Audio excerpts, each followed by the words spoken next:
Merci donc à tous d'avoir assisté donc à cette quatrième et dernière réunion publique de la liste Union Vendinoise. On va vous diffuser donc une petite vidéo programme et derrière nous aurons plusieurs intervenants qui vous présenteront l'esprit de notre liste, l'Union Vendinoise, l'humain au cœur de la ville. Je vous remercie.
Voilà, donc à l'issue de cette petite vidéo programme, je vais demander donc à Edgar Borges de venir nous présenter l'ambition qu'il a pour la jeunesse vandinoise et sa définition de la jeunesse dans son cadre général. Je laisse la parole à Edgar Borges, il va se présenter lui-même. Bonsoir. Bonsoir, je me permets de me présenter. Je m'appelle Edgar Borges, je suis uruguayen, je suis en France depuis 20 ans, un petit peu plus. Et en fait, j'ai eu l'opportunité de rencontrer Xavier. Donc il m'a parlé de ce projet, de ses idées. Voilà, le fait d'avoir été footballeur professionnel comme je l'étais 16 ans. Donc il m'a parlé de ses idées, les idées qu'il voulait mettre en place au niveau des sports dans la ville. Ça m'a paru un discours très clair, qui était, comment je peux dire, égal à ce que je pense, à ce que sont mes principes comme être humain, comme personne. Et donc je me suis mis à l'écoute de ce qu'il disait. Il m'a paru très bien. Donc voilà, moi je ne suis pas politicien, loin de ça. Simplement je considère que le sport, moi personnellement, c'est quelque chose qui m'a permis de me sortir de la rue. Avec le temps, il m'a donné la possibilité de fréquenter des endroits qui peut-être dû à comment je peux exprimer ça, dû à la situation qu'avaient mes parents dans mon pays, j'aurais jamais pu faire ça, me retrouver en France, parcourir le monde, rencontrer différentes personnes. Et je considère qu'aujourd'hui, toutes les choses qui sont liées, en fait. Je considère que le sport, c'est quelque chose que c'est très bien pour l'être humain, mais c'est lié à l'école, c'est lié à la culture. J'ai mon petit garçon aujourd'hui qui est footballeur à Lens. Donc les principes, les valeurs que j'essaie de l'inculquer, c'est que le football, exemple, c'est très bien, mais l'école, l'art, la peinture, la musique, tout c'est important parce que on ne sait pas ce que la vie, je ne sais pas ce qu'on peut devenir dans la vie, si on peut être footballeur professionnel, ou basketteur, ou quoi que ce soit. C'est très bien, mais le plus important, c'est être un homme bien. C'est de toucher, d'avoir la possibilité d'avoir le maximum de culture dans tout ce qu'on fait dans la vie. Donc voilà, moi le projet des Xavier aujourd'hui, je considère qu'il est très bon parce qu'il pense déjà à l'être humain, à la qualité de la personne. À travers des sports, il a pu parler, il veut améliorer des choses qu'aujourd'hui ça se font ici dans la ville. Voilà, j'espère qu'il sera élu. J'espère que toutes ces idées qu'il veut mettre en place, il pourra le faire. Et je serai à côté de lui pour tout ce qu'il aura besoin de moi, tout ce que je peux apporter. Je pense qu'il y a quelque chose de très important aujourd'hui, c'est qu'on partage les idées. Ce que je partage, c'est que c'est quelqu'un qui est humain, qui veut faire les choses pour aider les gens à évoluer, à changer, à qu'ils trouvent chaque personne le mieux de soi. Donc voilà, sincèrement, c'est quelqu'un qui me plaît dans son discours, ce qu'il est comme personne. Donc j'espère qu'il sera élu pour pouvoir apporter ce que je sais faire et faire de cette ville tout ce que lui veut faire. Donc voilà, je répète, je suis un politicien. C'était tout ce que je voulais dire. Et merci de m'avoir écouté. Merci Edgar, c'est très sympa. Effectivement, le projet de notre liste, c'est d'abord l'humain, hein, et c'est que l'humain. Et c'est avec l'humain qu'on fait changer les choses et avec rien d'autre. Voilà. Donc effectivement, l'ambition de notre liste est ambitieuse. certes, mais elle repose sur un principe fondamental qui est l'homme et l'humain. Voilà, et donc maintenant je vais donner la parole à Jean-Yves Léandry, qui va nous présenter les relations entre une population et une mairie. Lui aussi, il va se présenter. Oui, vous m'entendez? Alors bonsoir tout le monde. Moi je suis un homme de la ville qui est venu rendre visite à la campagne, pardonnez-moi. Je suis très heureux d'être là, je suis très honoré de la confiance que m'a fait Xavier. Alors je suis ici comme témoin. À l'origine, moi je n'ai appartenu à aucun parti politique. J'ai toujours refusé d'être encarté et j'ai toujours voté en fonction de la qualité humaine du candidat que je choisissais. Vous voyez, j'ai voté une fois pour un membre du Parti communiste, parce que je l'avais eu comme professeur d'histoire quand j'étais jeune. J'avais trouvé ce type formidable, j'ai trouvé que c'était un enseignant extraordinaire, et 20 ans plus tard, à une cantonale, j'ai lu son affiche, j'ai voté pour lui. Puis j'ai voté également pour des gens du centre, pour des gens de droite, pour des gens du Parti socialiste. Moi, ce qui m'a toujours intéressé, c'est effectivement les qualités humaines de l'individu qui se présentait. Et puis là, je trouve que depuis quelque temps, moi qui ai été élevé par des grands-parents et des parents qui étaient, on va dire, très attachés aux valeurs de la gauche, je trouve que je ne retrouve plus la gauche, notamment dans le Parti socialiste. Alors c'est quoi pour moi les valeurs de la gauche? Pour moi, les valeurs de la gauche, d'abord, c'était le respect, c'était la solidarité, c'était le goût de l'effort, c'était le respect du travail, c'était le peuple. Et où sont ces valeurs aujourd'hui? Qu'est-ce que les énarques qui se sont positionnés pour faire une carrière marketing dans un parti ou dans l'autre ont fait du peuple? Pouvez-vous me dire au Parti socialiste aujourd'hui qui parle du peuple? Qui parle de la nation? Moi, mon prof d'histoire communiste pour lequel j'ai voté, il m'avait enflammé quand j'étais gamin. Il me parlait de Valmy, il me parlait de l'Empire, il me parlait de la Troisième République, de Jules Ferry, de Léon Blum. Qu'est-ce qu'il en reste aujourd'hui? Rien. On a des positionnements stratégiques, on a des positionnements professionnels, on a des carriéristes qui ont des gens qui ont des dents qui arrivent au parquet. Et puis une fois qu'ils sont élus, on ne les voit plus. Alors c'est ce qui m'a décidé à m'engager sur la liste de Jean-René Le Serre. Alors sur cette liste, je retrouve effectivement des gens comme moi qui étaient encartés au Parti socialiste et puis qui ont abandonné. Puis il y a des gens de l'UMP, effectivement, qui ne sont pas très heureux en ce moment. Il y a des gens du centre, puis il y a plein de gens qui sont apolitiques.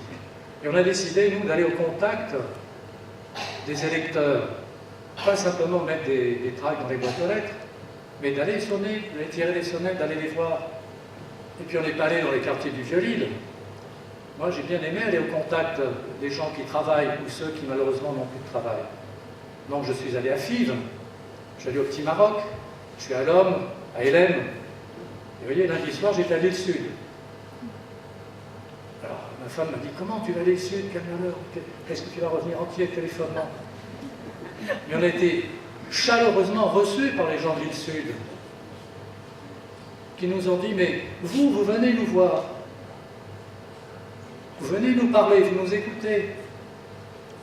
Alors que, depuis des années, l'île Sud s'est considérée un petit peu comme une colonie de supplétifs électoraux du PS. On n'y va pas parce que de toute façon ils votent pour le PS, on ne sait pas peine d'y aller. Nous on y est allé. Quand je suis allé à l'Homme, je l'ai frappé à des portes de maisons d'ouvriers. Et qui m'ont dit, mais monsieur, je ne sais pas tout ça, mais monsieur, mais ça fait longtemps qu'on n'a pas vu de responsables politiques venir nous voir. On se fout de nous. Nous, on ne vote plus. Voilà, on ne veut plus aller voter parce que comme on ne vient pas nous voir, on n'y va pas.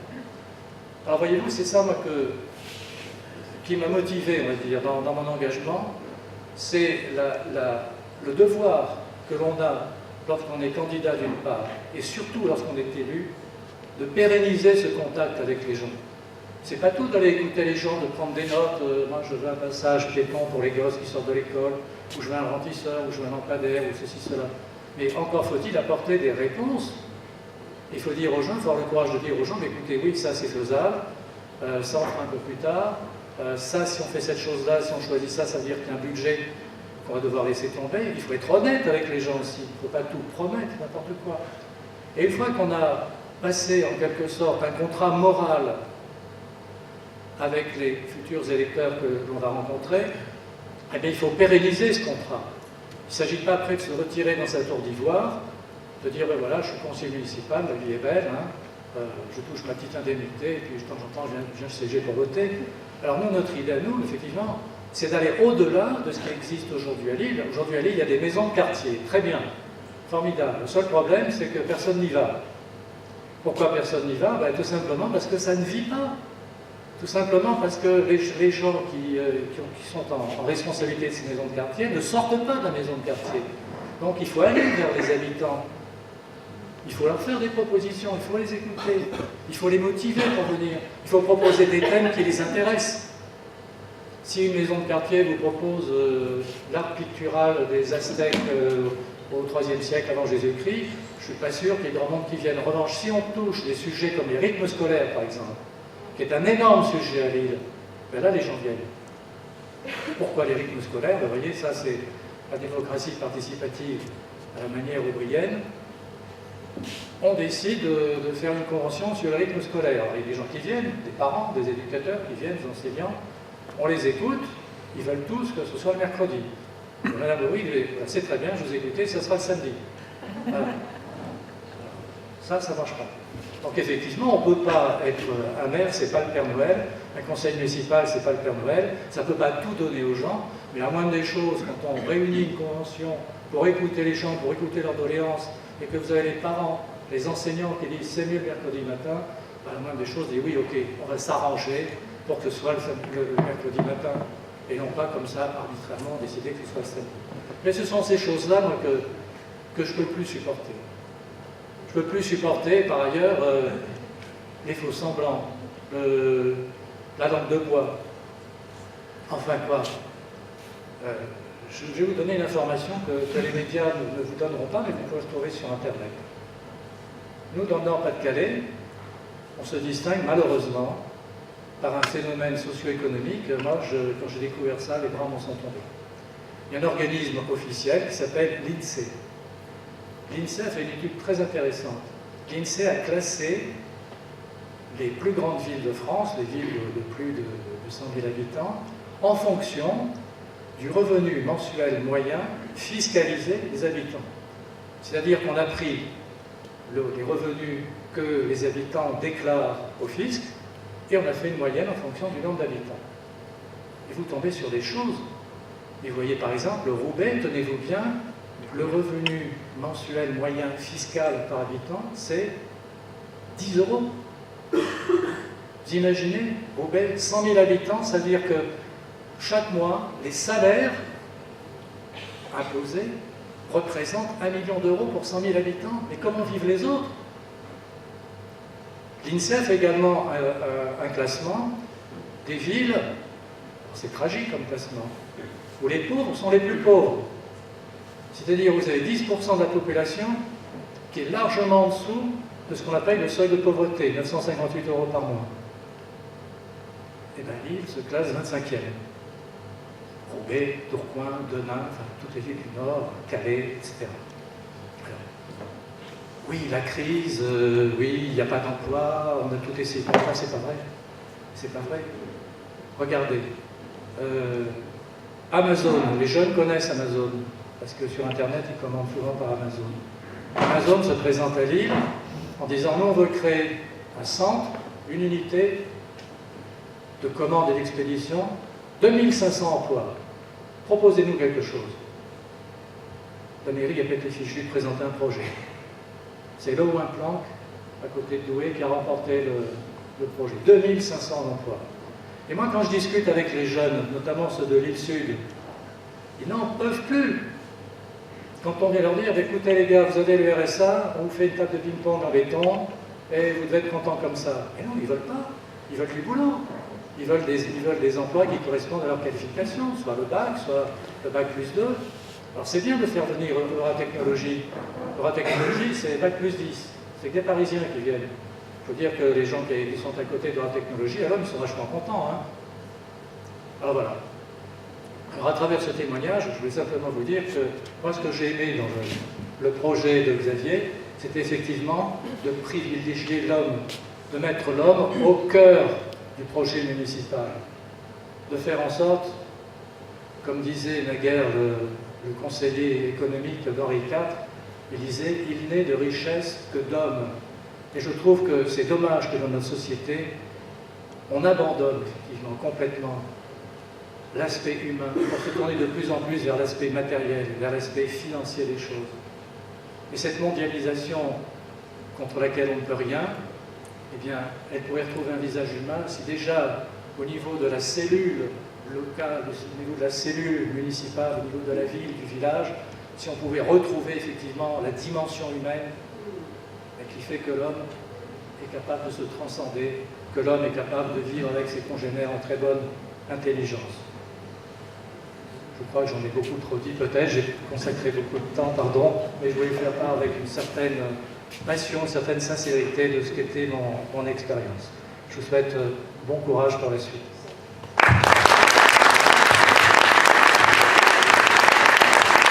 Merci Jean-Yves, effectivement.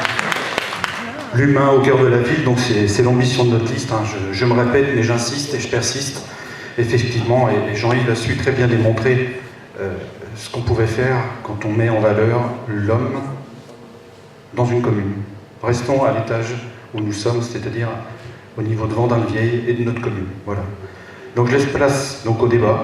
Si des gens ont des questions à revenir sur les deux intervenants, s'ils ont des questions sur notre programme, je suis à votre disposition avec mon équipe. Voilà. Madame Tapella. Ça fait 12 ans que je suis élue devant la Vieille. J'estime avoir fait mon travail et je ne comprends pas qu'on puisse m'insulter de bracassée, alcoolique, dépressive, j'en passe des meilleurs.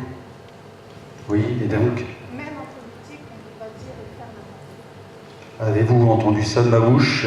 Je ne pense pas. Voilà. Voilà, c'est écrit, oui. Bon, on va remettre les choses, effectivement, on est dans l'humain, donc effectivement, je peux comprendre, voilà, vous le considérez comme vous voulez, madame. En attendant, la vie ne se résume pas à Facebook, heureusement. Nous, on est sur le terrain tous les jours. Voilà. En l'occurrence, mais je vais pas, vous n'êtes pas là pour pourrir le débat de la population de Vendin-le-Vieil. Organisez des réunions publiques si vous le souhaitez. Vous aurez l'opportunité d'affronter la population et non pas un ordinateur comme vous le faites. Voilà. Ce soir, la place et la parole est donnée aux habitants de Vendin-le-Vieil. Voilà. Donc, voilà. Mais oui, vous êtes aussi sur la liste de Monsieur Yel. Voilà. Oui, je vous écoute.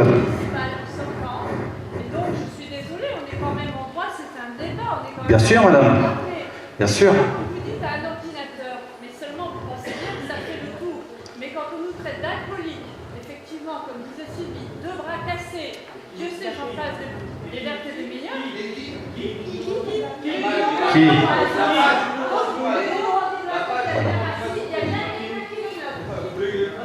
Voilà, enfin bon, on est loin des préoccupations, c'est pas... Au jour d'aujourd'hui, il y a une échéance à court terme, c'est le premier tour des municipales, et les gens auront tout le loisir de juger votre travail et votre bilan. Ce soir, le principe de la réunion, c'est de donner la parole aux gens par rapport à notre programme. Voilà. Vos griefs personnels, si vous voulez me rencontrer, on peut se rencontrer après, on en discutera, il n'y a aucun problème, madame. Mais le but des réunions publiques, je peux comprendre que vous soyez surpris parce que vous n'avez jamais fait de réunion publique, je peux comprendre que vous ne compreniez pas le sens et le principe de ces réunions. Voilà. Donc le principe de ces réunions, c'est de donner la parole aux gens. Voilà, effectivement, votre équipe kidnappe la mairie depuis trop d'années, et d'ailleurs ce soir, vous voyez, la salle est comble. Hein, et ce ne sont pas que des gens, voilà. Donc, mais rendez-vous le 23 mars. Rendez-vous le 23 mars.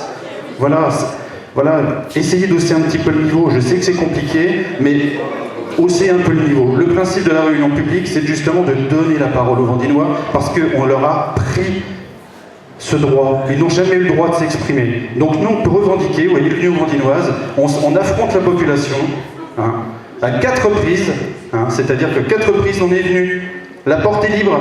Hein, la porte est libre, voilà. Donc les 2 premières, vous avez fait le bazar, je veux bien comprendre. La 3e, vous vous êtes tu. Et donc le débat était très politique et très productif. Voilà. Voilà. Mais vos amis ont dû vous raconter. La 4e aussi, alors. Voilà. Donc il y a déjà un problème de communication au sein de votre équipe.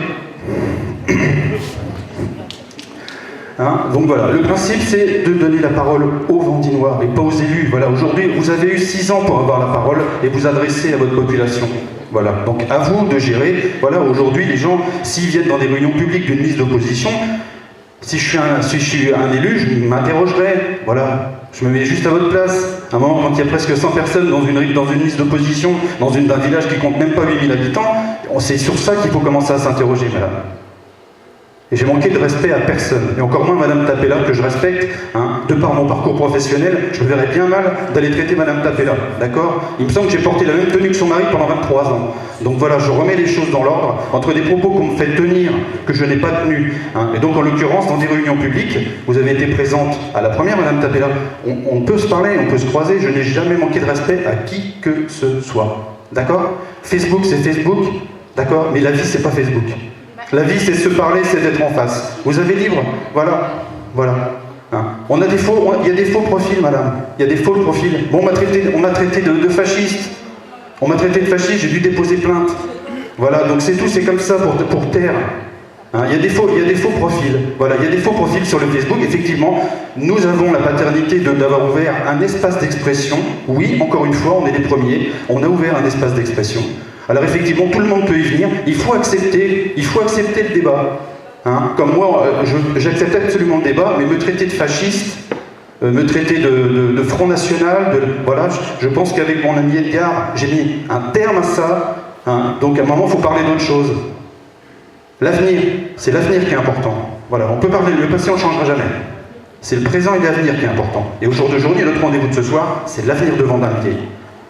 Je peux comprendre que vous ayez des interrogations, on en débattra après si vous voulez, mais au jour d'aujourd'hui, le sens de cette réunion publique, c'est de donner la parole à la population. Voilà. Voilà.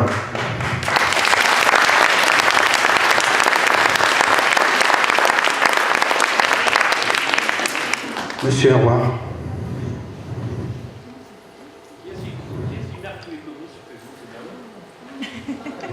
C'est-à-dire...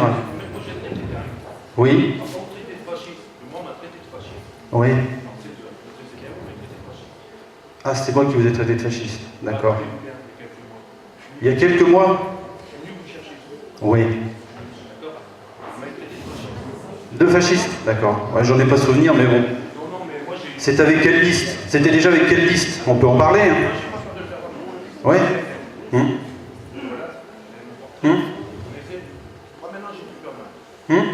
Non, mais il n'y a pas de souci, monsieur Herroir. Mais il y a quelques mois...